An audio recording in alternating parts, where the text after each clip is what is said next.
Good morning, everyone, and good afternoon to those of you in other time zones, and welcome to this global conference call focused on sacred activism.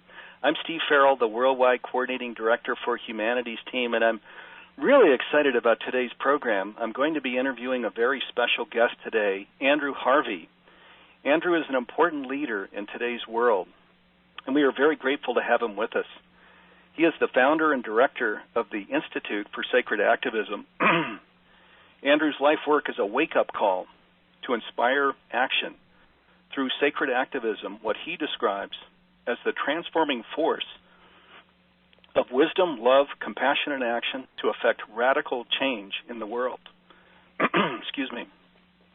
Andrew's work bridges the great divide between spiritual resignation and engaged spiritual activism. He advocates that we put love and compassion to urgent, focused action. According to Andrew, we are in a massive global crisis, reflected by a mass media addicted to violence and trivialization at a moment when what the world actually needs is profound inspiration, a return to the heart-centered way of the divine feminine, the words of the mystics throughout the ages, and the cultivation of nonviolent philosophies of Gandhi, Nelson Mandela, and the Dalai Lama. Over the years, we've followed closely Andrew's work. Within Humanities Team, we've read one of Andrew's important books, The Hope, A Guide to Sacred Activism. I've got my copy of the book right here, and we'd highly recommend it to all of you. In 2010, at an awards ceremony in New York City, our Humanities Team Global Council presented Andrew with our highest award, our Spiritual Leadership Award. Other Humanities Team Spiritual Leadership Award winners include Gabrielle of Rouge, Archbishop Desmond Tutu, Neil Donald Walsh, Immaculée Ilibagiza, Barbara Marx Hubbard, Nelson Mandela posthumously, and the Reverend Dr. Michael Bernard Beckwith and his wife, Ricky Byers Beckwith. A little about Humanities Team as we get started. In Humanities Team, we see there is only one presence, the divine, and we see we are all offspring, embodiments, and expressions of the divine. Of course, this is true for all of life, not just humanity. And this has repercussions for how we see ourselves, others, and the earth that is our home. In short, this means everyone and everything is sacred and should be treated as such. It also means we are responsible for the world around us because in truth, it is part of that which is dearest to all of us, our true self. Our Humanities Team programs focus on a year-round Living in Oneness Summit, Global Oneness Day, this is our 6th year convening Global Oneness Day, conscious business programs, prayer and meditation calls, service projects globally, and much more. As you know, today's call and all of our conference calls are free. We also provide a free MP3 link so you can listen in for up to 48 hours following each call. You will receive the link with your thank you email. Thank you so much to all of you for being here for this important call. Please get comfortable as we get started. I'd now like to introduce our special guest. Andrew Harvey is founder and director of the Institute for Sacred Activism, an international organization focused on inviting concerned people to take up the challenge of our contemporary global crisis by becoming inspired, effective, and practical agents of institutional and systemic change in order to create peace and sustainability. Sacred activism is a transforming force of compassion and action that is born of a fusion of deep spiritual knowledge, courage, love, and passion with wise, radical action in the world. The large-scale practice of sacred activism can become an essential force for preserving and healing the planet and its inhabitants. And you can learn more about Andrew Harvey at andrewharvey.net. Welcome to this global conference call, Andrew. It's great to have you with us. Thank you so much, Steve, and thank you, Humanities Team, for putting oneness into action, for putting love into action and serving for no money and with no reward except that you're doing this holy work of really helping people to see the world as sacred, to feel the world as sacred, and to act wisely from that sacred consciousness, but very urgently now, because the world really needs desperately a loving arm of warrior midwives ready to birth the new humanity and willing to do anything to birth it. It's a very desperate time, but there's an immense jewel hidden in the desperation, and that jewel is sacred activism. That jewel is our decision, each one of us, to undergo a massive inner transformation as we act more and more from a profound love consciousness to help the great birth of a new humanity. Thank you, Andrew. Well, as we shared before this call, it's so wonderful to be with a kindred spirit such as yourself and all of us in Humanities Team, as reflected in the Spiritual Leadership Award we gave you in 2010. Just love you so much and appreciate so much your leadership in the world.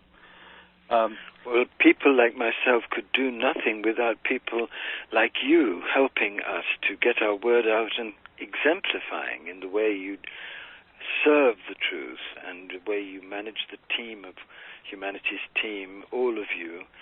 I just want to salute you, because these are the kind of organizations of loving wisdom that are now so completely and finally needed on the planet, and you're bringing light to people in dark places and giving people a map for really wise action. This is very important and very holy, so thank you.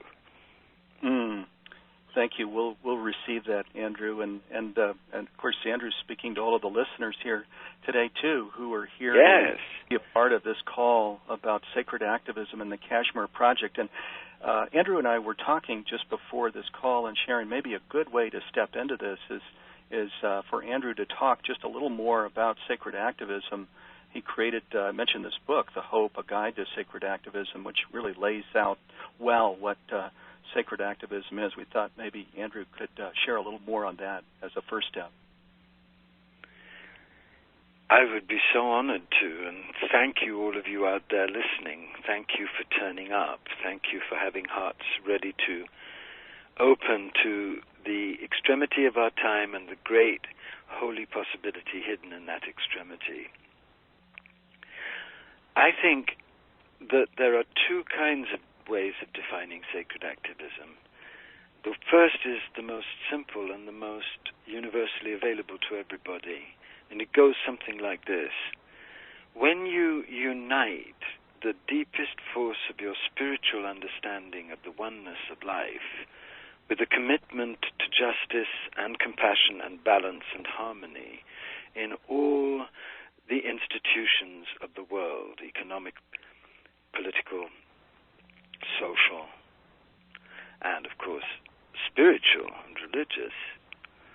When you unite these two great passions, the passion for God, for the divine, with the passion for justice, then an immense holy force is born, which over time can turn the most intractable problems, seemingly terminal, into gardens of new creation, gardens of grace.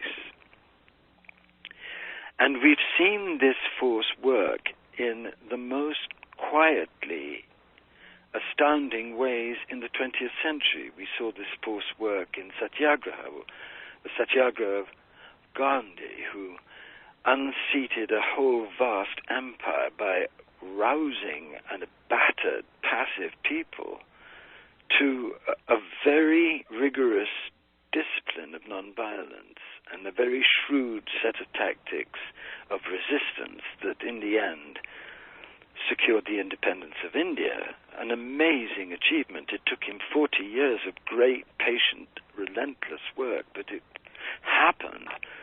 We saw Martin Luther King reverse a potential horrific bloodbath, the specter of all the cities of America burning in the wrath of the rejected and broken black people. We saw him give courage to his black followers and give the Christ example to his white followers and his black followers, and we saw him through this extraordinary passion for God and justice united in a flame of eloquence. We saw him bequeath to America a dream which it's still struggling to fulfill. And this was an astounding achievement, the achievement of a prophet and a saint, a flawed prophet and a flawed saint, but all prophets and saints are flawed, and he gave this supreme example of sacred activism to this country as a great grace, buying it time. We've seen what happened when Lech Walesa walked the streets of Krakow and Warsaw with the banner of the Black Madonna and united Solidarność, and over time destroyed the crazy oppression of the Russian socialist empire. We've seen the Dalai Lama, in the middle of a genocide, continue to extend the heart of the Buddha of compassion to the very people causing that genocide, because he knows that the only healing can come from absolute unconditional love and forgiveness of every being, including the oppressor, including the sadist and the destroyer. So we've had amazing examples of how this force works and can change terrible situations of terrible oppression and injustice into the beginnings of a new creation. This is the force we need on the earth, and there are millions of us, I believe, that are being awoken now to take place, our place, in a massive, tender-hearted, but very clear-minded revolution, mass revolution of love in action. There is another definition of sacred activism which is more esoteric and is a mystery, and that is that when you actually marry the fire of the passion of the mystic with the fire of the passion of the activist, you birth a third fire, and that's the fire of love and wisdom in action. It's the complete love fire of the Godhead. It's the marriage of the transcendent Father and the Mother. And what this fire does, if you let it out in you, is unite heart, mind, and body in a transformation that takes you to the place where you can marry the human with the divine, takes you to another level of evolution. And love in action is the fuel of that evolution, is the fire that guides that evolution, and the fire that births the new divine human. This is the essential meaning of the Christ consciousness. This is the message that Jesus gave, not only in his teaching, but in his life. And this is the message that the great saints of love in all the traditions have given, that they have really proclaimed with one voice that the birth of the divine human depends upon an abandonment to loving service of all beings out of a final realization of the complete holiness of the creation and all the beings on all levels in it, because all comes from the one, the unutterably majestic, holy, unimaginably mysterious one. And that is the way through for humanity, because we're facing a situation in which the world will either become a hospital or a hospice.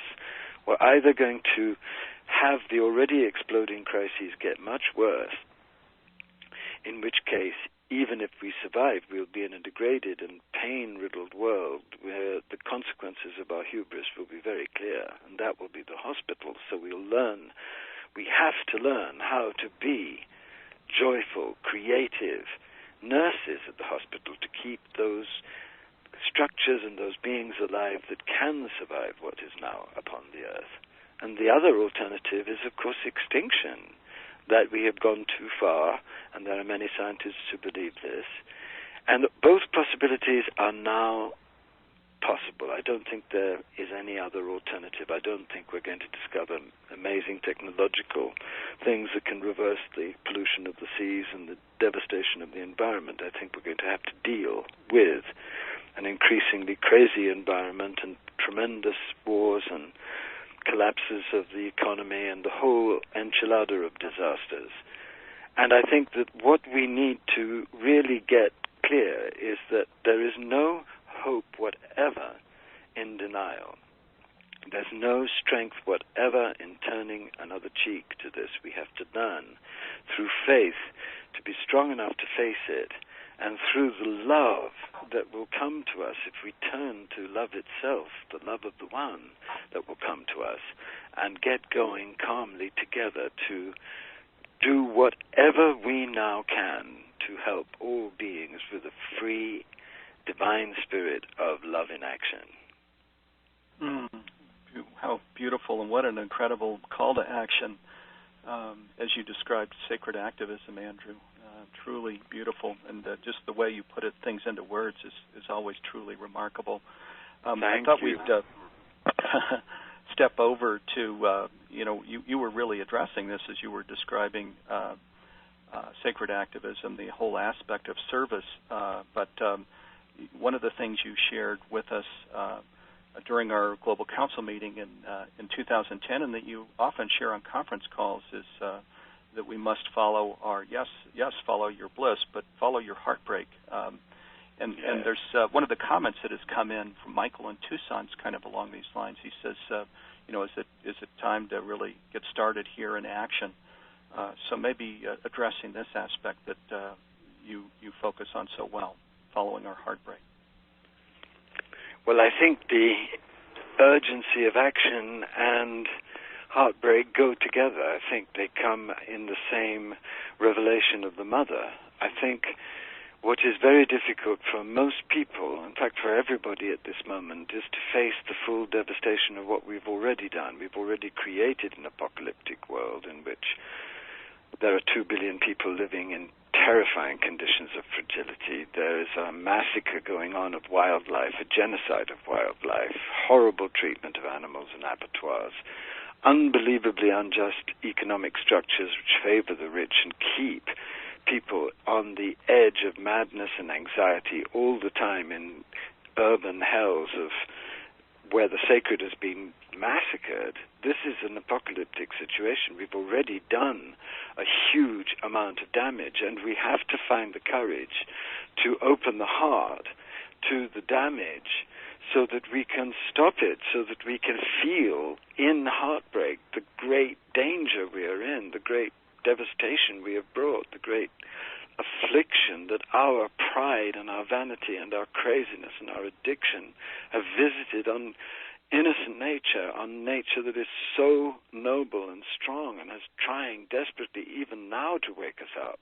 We've got to be able to face that and also face the heartbreak that's absolutely inherent in life, that life has these terrible eruptions of death as part of the great creative dance of the universe. And we're going through one of those terrible eruptions that goes beyond even our destructiveness, that is part of a great evolutionary shift. And that's heartbreaking, too, because whatever happens, we're going to have to face the death of millions, if not billions of people, the devastations of environments, the death of whole species. It's going to come. It's already here. So opening to the devastation is also opening, and this is the great mystery, the great paradox, the great amazing paradox. It's also opening to a new level of love, because the one works as much through chaos and destruction and horror and devastation as it does through what we imagine to be goodness, light, joy, and order. The one is everything. The one is the names of tenderness, as they say in Islamic theology, and the names of destruction and wrath. And it's only when you open to the full impact of the real situation that you can find the jewel hidden in the center of that raw, boiling, foaming, dark reality, the mother, the dark mother, because she always has a jewel in her breast to give to you if you're brave enough to face it, to let your heart shatter open. And the jewel that you find is passion, passionate concern for what you're heartbroken about. And if you're heartbroken about many things, you have passionate concern for many things. But what I advise people to do as sacred activists is to look around one night when they've surrounded themselves by the peace of God and grounded themselves in that deathless awareness, their awareness of being one with the one already in the depths of their consciousness, and then turn and look at the world and ask themselves the question, what of all these causes that breaks my heart the most, what of all the causes that I know I feel very deeply about, that hurt my conscience to see still festering, what of all of these truly, truly breaks my heart, makes me almost mad with grief? It's a very important question because it gets down to the core of your passion for life, of the place where you love life so much that you can't bear that it could be defiled or violated. And that place is the holiest of places. That's the sanctuary of sanctuaries. That's the inmost heart of the Divine Mother. So if you can come to that place where you can simultaneously feel her extreme love and her protective lioness rage at injustice, then you can become an initiate of her. Then you can be a true sacred activist. Then you can act from her huge, vast, peaceful but heartbroken love in total commitment to seeing that the harm does not become epidemic, that the damage does not become total, that the horrible suffering can be, wherever possible, mitigated by acts of humble love and compassion and justice. That's always been the truth. And now it is the global truth, because it's the only way that human beings can stay sane now, whatever happens. Those of us who have awoken to the depth of what is possible now, the depth of the darkness of what's possible, the depth of the agony of what's possible, what's already here, we really have in the end no option but to find a way in the terms of our own unique temperaments to turn up in love in action. What other possible dignified response to something like this could there be?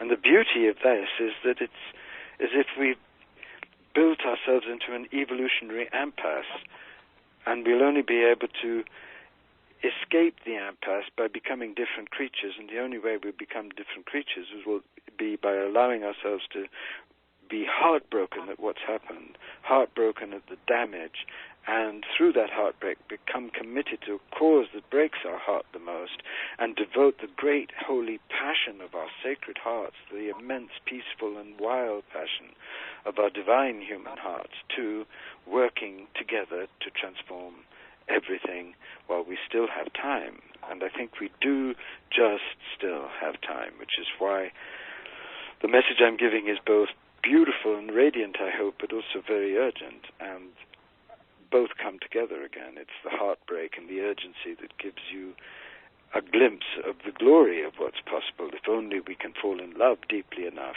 with each other, with the world, with the creation, with the possibility of joining all of our resources together to create a new world, and then do whatever we can to realize that in whatever ways we have the power, and we all have the power.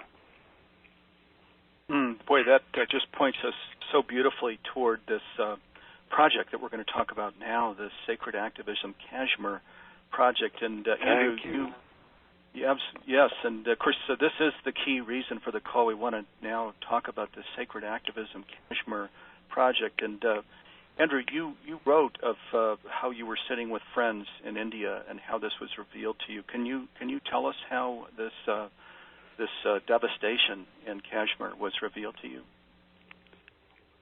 I think it came at the end of a very extreme set of trainings that I received when I went back to India. First, I went back to Ladakh after 35 years and reunited my spirit with that great holy snow mandala that is Ladakh. It's the purest, wildest place on earth. And it was also a reconnection with Tibetan Buddhism, which was very moving and healing for me. Then I came down to Benares, which is the wildest of all the Hindu cities, and I lived in the favorite place I know in Benares and spent 7 days in the complete labyrinth of lunacy that is Benares. So my whole mind and heart and being was open to the Mother, because the Mother and Shiva live there. It's a very passionate, powerful, tantric place. And then I lost my green card, and I went through 6 weeks waiting in South India for my green card to be ratified and for me to get a passport to leave India. And that was a completely amazing time, because I'd been through these trainings and I was here in South India, which I love, quite unexpectedly, and really had to go through chaos for 6 weeks, because going through the Indian bureaucracy was madness. But the great gift of all of that chaos was that it just made me surrender. And I went back to one of the places that I love the most, which is called Mahabalipuram. It's by the sea. It's a place of ancient temples. And there I had met a young man and his family the year before who had been so kind to me, these amazing Kashmiri people, so noble and so sweet and so generous. And they'd taken me into their heart, and I'd had wonderful conversations about Allah and Sufism and their Sufi masters back in Kashmir. And I'd loved their work, this beautiful jewelry that they did. So I went to visit them, and they were looking immensely depressed. I'd heard of the Kashmiri floods, these terrible floods that raped whole villages and destroyed a lot of Srinagar last September when I was in Ladakh. But when I was in their shop, I felt the devastation of the floods, because that flood had destroyed their home, and their whole family was living in a room.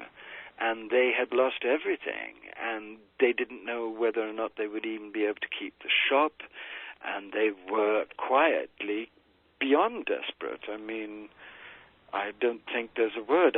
They'd given up. They were just living from day to day, not having the slightest idea what would happen next. And because my heart was so open, and because also I loved them, and I could feel the depth of the horror that had come upon them, and because I'd lived through things like that myself, in which I'd lost everything and gone bankrupt and had to leave my home and God knows what, but not on that scale, not on the scale they were going through, but enough to be able to understand a little of how desperate they were feeling behind their dignified, calm, gentlemanly facades. They were such gentlemen even in that situation. And so my heart broke open, and I said, look, I'll give the money that I made in Ladakh from my tour, I'll give it to you. Go and build a house. Go and get yourself started. This has got to stop. This is craziness. And it was such a wonderful feeling, actually, really reaching out from my heart and my own knowledge of chaos and pain in my own life to people who are going through it, and being honored to do it, because it was really an equal gift, a gift from to people who had given me already so much by their presence, or by the beauty of their natures, by the dignity of their love of their own ancient artifacts, which they had some amazing examples of and were selling really in a beautiful shop that's like a temple to the soul of Kashmir. It's a very beautiful place. So I was giving something to some people who had already given me so much, and so the gift was equal. So it was blessing on many sides. And this was an initiation for me, and it opened up the possibility of starting a whole set of projects that could enable other people to feel this amazing sense of being able to be, whatever your limitations of income, a channel for grace. $10 to Sacred Activism Kashmir, which is aiming to raise $50,000 to build 4 houses and 1 school. It's a very modest project. It's a very personal project, because I want to offer everybody who has very little cash the opportunity to give from that, to give even $10 or $15 or $20, but to know that that gift is going to make the difference between life and death for another person across the world. Really the difference between life and death, because the difference between dignity and shame is the difference between life and death. And I saw that by the very little that I was able to give to my friends in terms of what I'd earned last year, I saw how I was able to restore their dignity so they could reimagine life. And that was such an amazing experience, to be able to be at the time of life where you can really give a blessing and see it flower and see people grow happy and strong again after being defeated by life, because life can be so brutal. And I think we've all been through enough in our own lives, but we all must recognize that the disasters that are erupting on the earth and are usually attacking people who are already poor. So much of the impact of the coming environmental disasters will be on populations like the populations of Bangladesh, for example, which is already desperate. Can you imagine what it's going to be like when the waters rise and the fields are even more flooded? We need, in place on the earth, 1 million Sacred Activism Kashmir projects started up by sacred activists. And so this project is an invitation to others who might have more means to start up their own limited personal projects to help. It's an invitation to teachers everywhere to really start helping focus those who follow them on love in action, so that instead of there just being meditation and talk and retreats, there's also helping people in unfolding disaster. So I'm really doing this because I discovered something through grace, through that amazing blessing of India. I discovered that giving more than one can afford in the name of love to help people restore their dignity is actually giving to yourself the most sublime present of generosity, because you give it to yourself. Those people you are heartbroken at are yourself. There's a part of yourself, and you feel that, and it gives you the greatest joy that human life can give you, because finally it's not a joy about yourself, it's not a joy about any achievement, it's not a joy about any status or power or anything. It's the joy of love of God in you, leaping like a dolphin, and that's the most wonderful joy of all. So sacred activism in helping like this becomes a way for everyone to experience joy. And the main problem for this culture as we face this terrible crisis is that we're in terrible passivity, but a lot of that passivity is deep self-doubt, deep sense of impotence and powerlessness before these forces that seem inevitable. And that powerlessness is the last delusion of the ego, because even if you have $10, you're not powerless, because that $10 in India goes $200, $300, and can be used to really help one house be built. And that $10 will be 2 bricks in that house, and those 2 bricks will be very important, because they'll be the tokens of love from people across the world to people going. And this terrible crisis that we're in, let's face it, those of us who still have some resources should be helping those who never had many resources, who are punished by our economic world, and who are going to be the first to face the disasters. This is how I'm thinking. And of course I want sacred activism to have projects to do with animals, and that will be the next project, because that's an atrocity we have to correct. We have to change our understanding and inner standing of animals to be able to receive the blessing that only they can give us, the embodiment blessing, and we have to stop the killing. But that's another subject. Oh, boy, how powerful, Andrew, as you were describing standing there with these people when their homes were destroyed. These floods had just taken literally God, they were just devastated, and they'd given up on life. These are not cowards. These aren't people who have their hands out for handouts. These are proud people. These are people who've worked hard all their lives, who are real artisans, who have created beauty. I'm not saying that even if you hadn't been any of those things, you'd still be worthy of being helped. But these people are not crying because they've had a minor trauma. They're crying because they've lost their world. And that's what we have to remember in our Western cocoon. People lose their worlds in a flash through these terrible things. Yes, they do. We had an experience with that here in Colorado a year and a half ago. Yes. And one of our leaders lost her home. And in fact, Dee Meyer, she's here with us on the call now. Donnie, I'm so sorry. I can't imagine.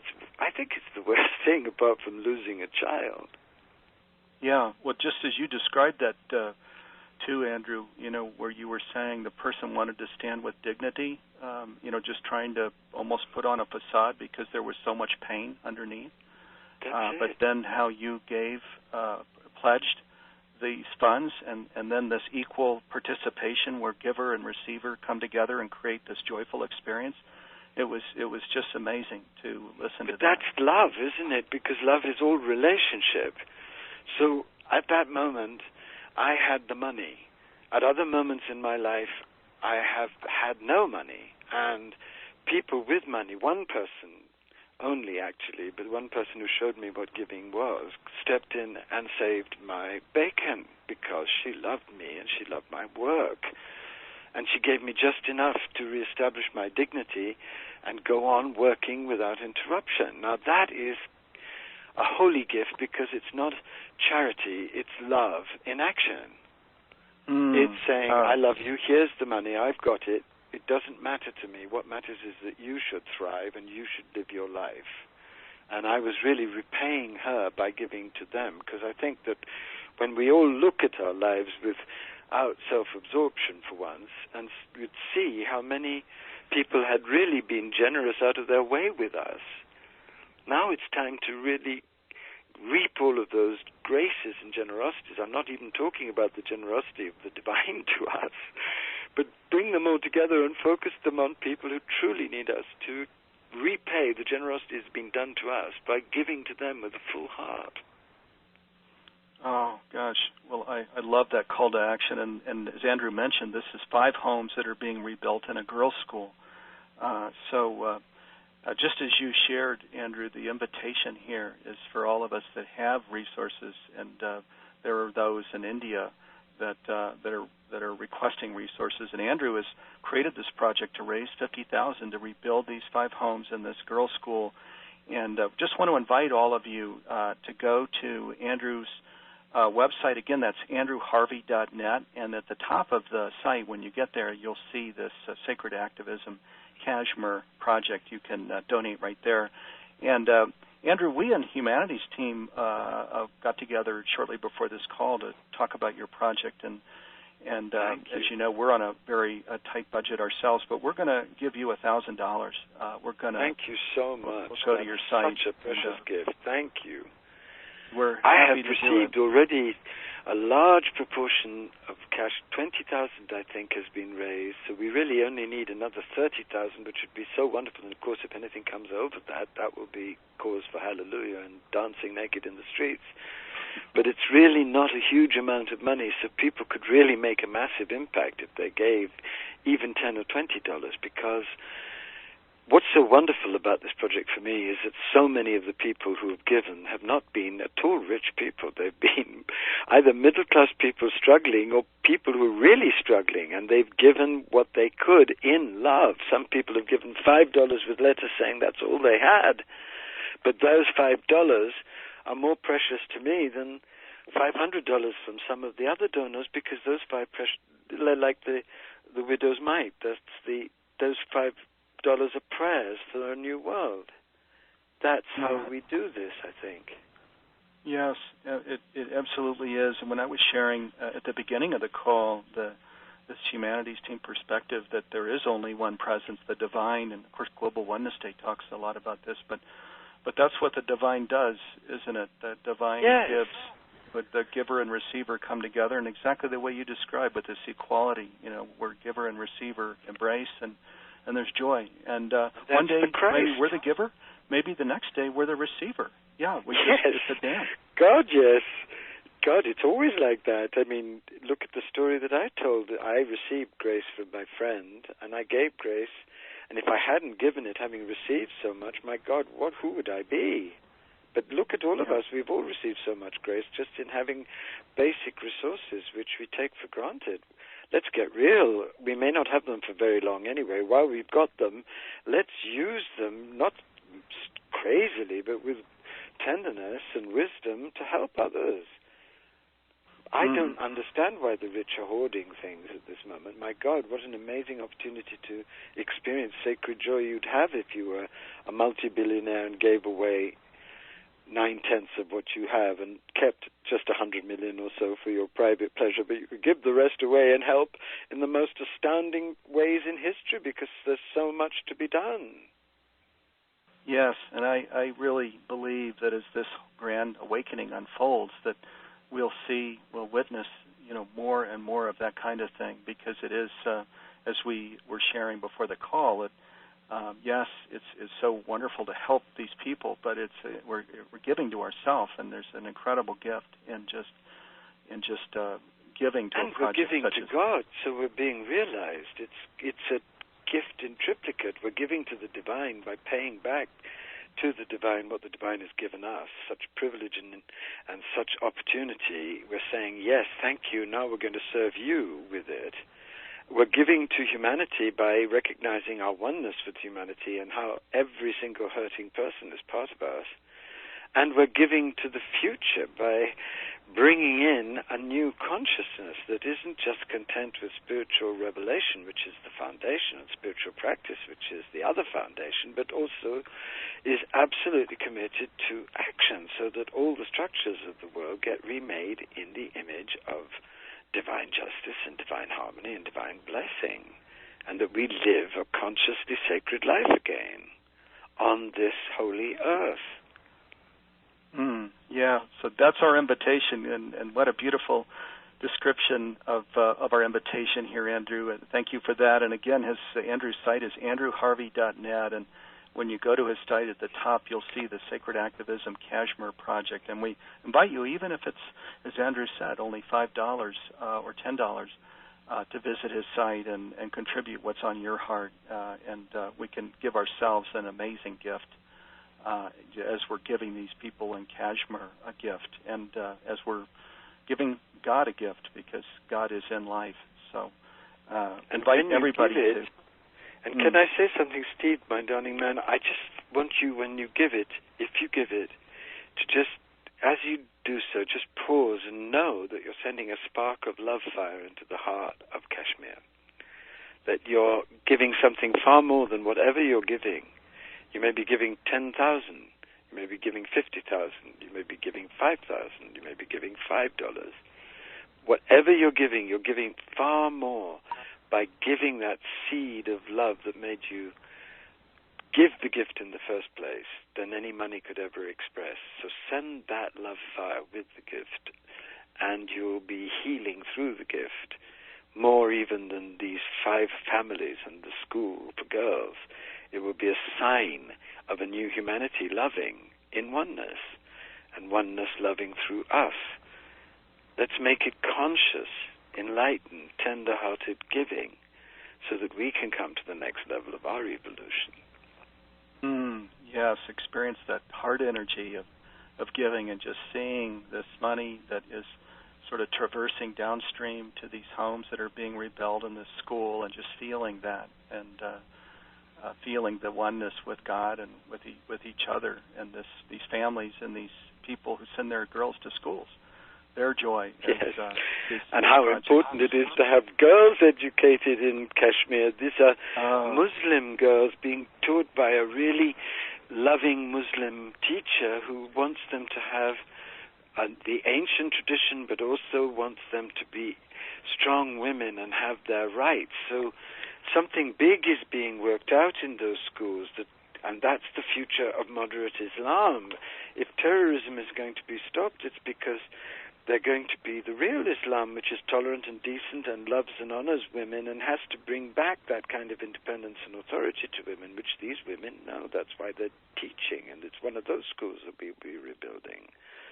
So in the terms of the culture itself, it's something of great hope, but that hope is necessary for the world because everybody can see there is terrorism spreading everywhere, and part of the reason is we're doing very little to uphold moderate Islam and support its beauty and its traditions and its sanctity and its Sufism.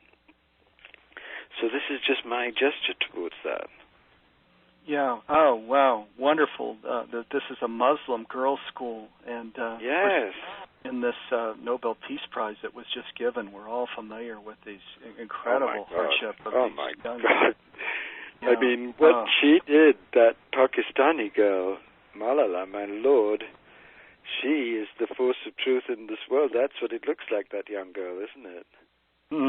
Yeah.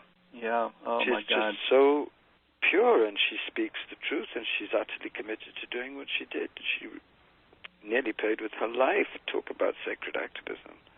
Yeah, truly an angel embodied. Yes. And giving such a message of reconciliation, not a note of crazy outrage or anger in her voice, absolutely firm but beautiful and loving, and containing even her oppressors in it, an invitation to growth. She's amazing. Yeah, and that is the Christ consciousness, isn't it? That is, yes. It's the Dalai Lama consciousness too. It's the Mahayana Buddhist. It's the truth of all the mystical traditions. It's Rumi's consciousness also, isn't it? Yes, it is. And this is a great segue. We didn't want to let Andrew get away without the opportunity for him to talk about this course he's teaching now. It's called Rediscovering the Christ Path, Embodying Sacred Love in Action. But before he talks about that, just one more time, invite everybody to go to andrewharvey.net, where he is basing this fundraising project for this girls' school, this Muslim girls' school, and these 5 homes that are being rebuilt in Kashmir, India. Let's take a minute, if it's okay, Andrew, to talk about this course that you're teaching, because it talks about how we can become the Christ consciousness, the Buddha consciousness, the God consciousness in the world. Well, for me, Jesus is the supreme sacred activist, someone who embodies the divine human, shows us what it looks like. I do not believe Jesus is the unique Son of God. I do not believe he came to found a religion. I believe that he came to do something far more exciting and far, far more important. He came to live out the divine human life, to show us the next leap of evolution and to show us the path to it, and to be our mystical accompanier on that path, the path that we have to take ourselves as he did, but we have him as brother and companion and teacher of the most extraordinary love in action, far beyond religion, far beyond dogma, a new evolutionary fusion of transcendent wisdom and transcendent knowledge, transcendent deathless awareness, and absolute mother passion for the whole of reality. And this Jesus is found everywhere in the Gospels if you have the eyes for it. And it's especially found in the Gnostic Gospels, which have been discovered in great quantity in 1945 in a cave in Nag Hammadi. And when you really read these Gospels, as I do in this set of classes, and you come to a Jesus so radical and so holy and so beautiful and so in your face and so deeply your brother and companion and equal, knowing that you contain him and contain this force and being there just to help you evolve that force in terms of yourself, a wholly new relationship, in other words, opens up with him, and him as evolutionary pioneer of the evolutionary leap. We are now, by history's unfolding, doing on the earth. My great teacher, Father Bede Griffiths, told me at the end of his life that there would be, if we worked for it, a second coming, but it wouldn't be the return of a person. It would be the rising of the golden yeast of love consciousness in action in millions of people, giving whole swathes of human beings access to both the transcendent love energy and the embodied love energy, two sides of the same love energy, so that humans could be divinized and given wholly new energies, wholly new kinds of wisdom, wholly new capacities, miraculous forces of love, creating new realities. This is the second coming, and this is what we are now called to participate with. And this myth is in many of the cultures of the world. It's not just Christianity that's had this divinization, muthos, at the heart of it. Kabbalah's had it, Shaivite Buddhism, Shaivite Hinduism, Mahayana Buddhism. They are all about the transfiguration process. The time for this process has come, and the way to this process and through this process is sacred activism, because sacred activism puts love into the center of the mad world and releases its miraculous, humble forces and endures and is patient and is kind and serves through anything and everything. And that's the divine force.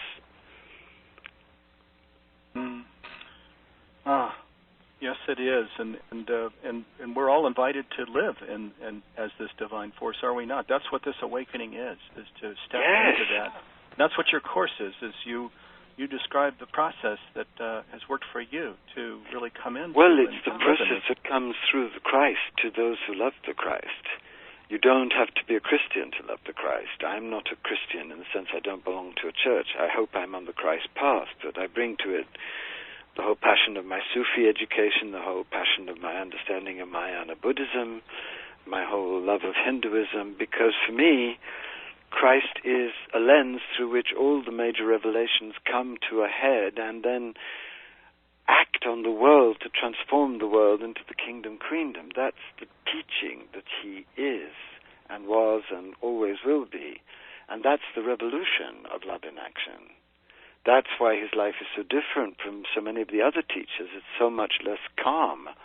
He takes the world on. He gets crucified by the world, but he overcomes the whole madness of the world by accepting it and transmuting it into this vast love force that births the resurrection through unimaginable grace.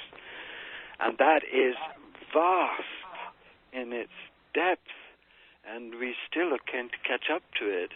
And my course is a stammering attempt to get close to his vast power, and also a complete reimagining of Mary, because the way in which Mary is being presented in the authentic, in the patriarchal traditions, is that she's been described as this pale, limited, sweet saint creature in between God and us. Mary is the complete divine mother. This representation of her blocks the fullness of this astounding mother power that's coming to us through Mary.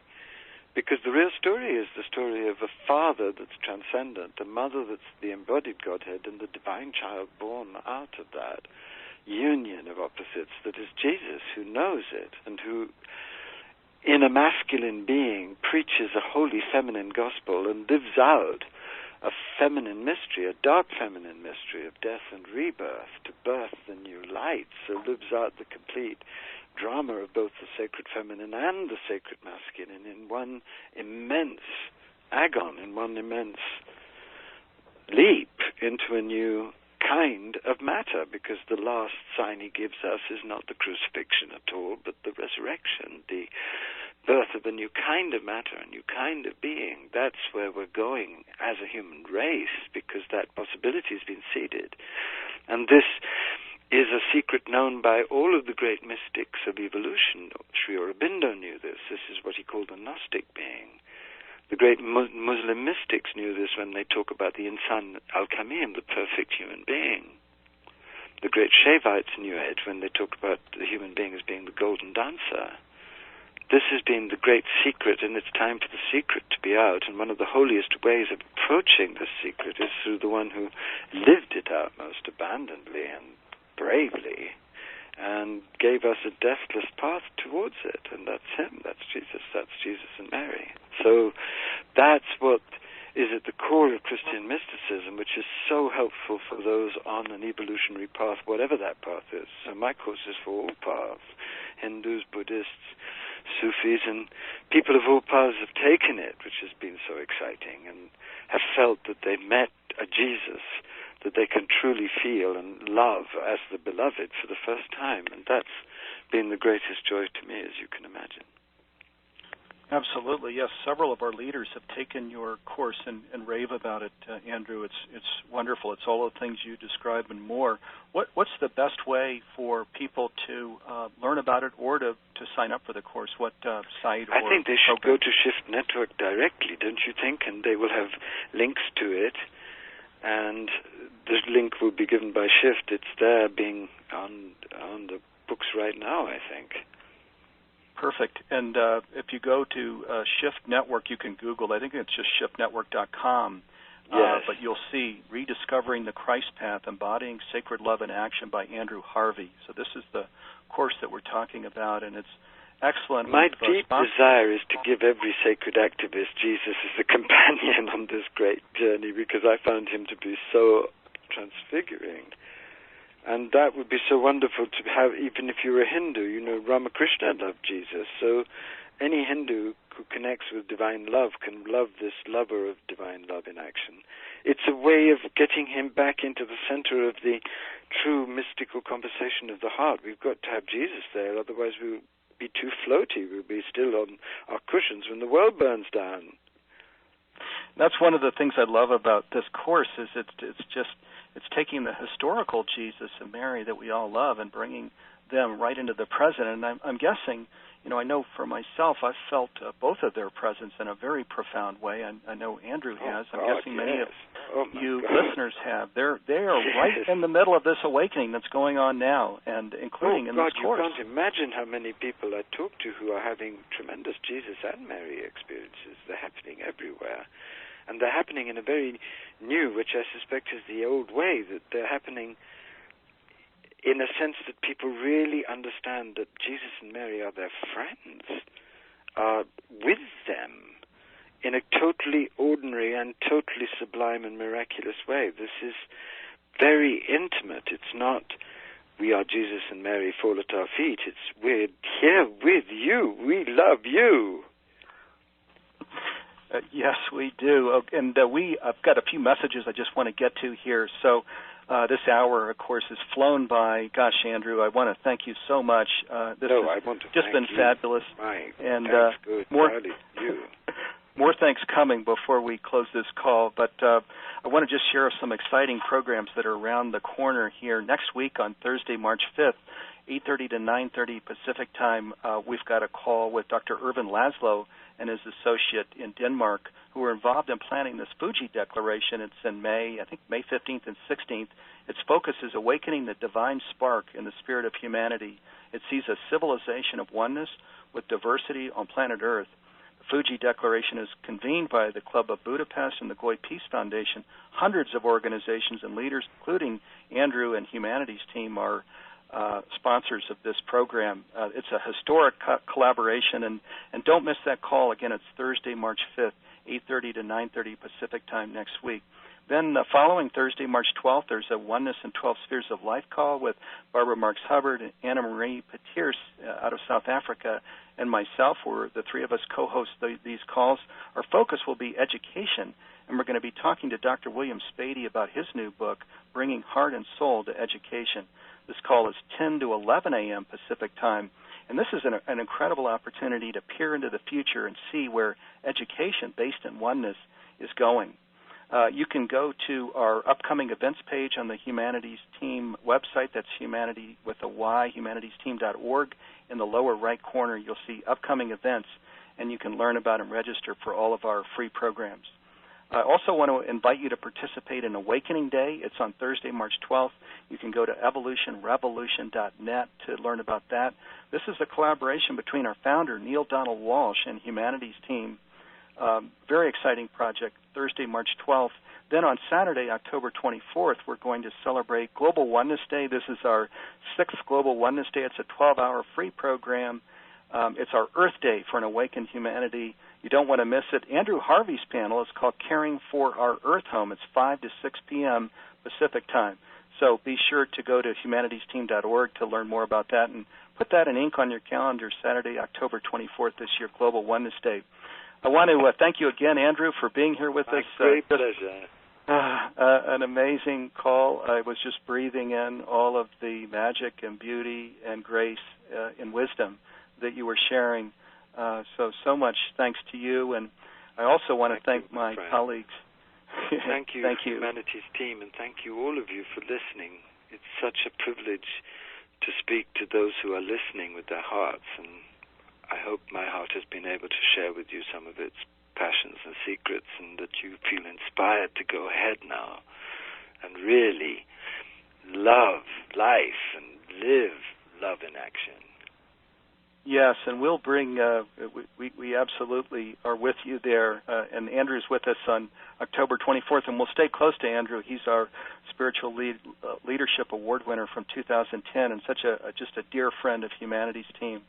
I also want to thank my colleagues, Nanette Kennedy, Dee Meyer, and Joe, for running the back end of this call and helping to plan the organization. Thank you. And promotion. And as Andrew said, we want to thank each of you, the listeners, who've made it a priority to be here for this call today. Thank you so much. And in closing, I want to invite everyone on the call to really live as one with the divine and each other. This is ultimate reality, as we know, and the best way to spread the invitation of oneness is to live it, for each of us to be a living invitation to oneness. So with that, I want to wish you all well. Have a great day, and we'll be back again next week. Andrew, thanks so much, and we'll God bless talk with you, you Jim, soon. man. Thank you. Thank you. God bless. Okay, bye-bye.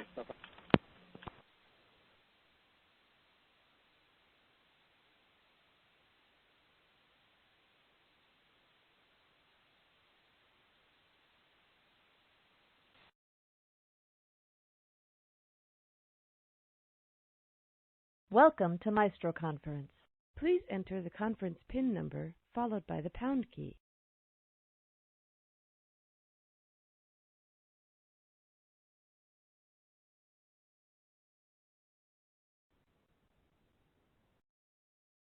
This call may be recorded.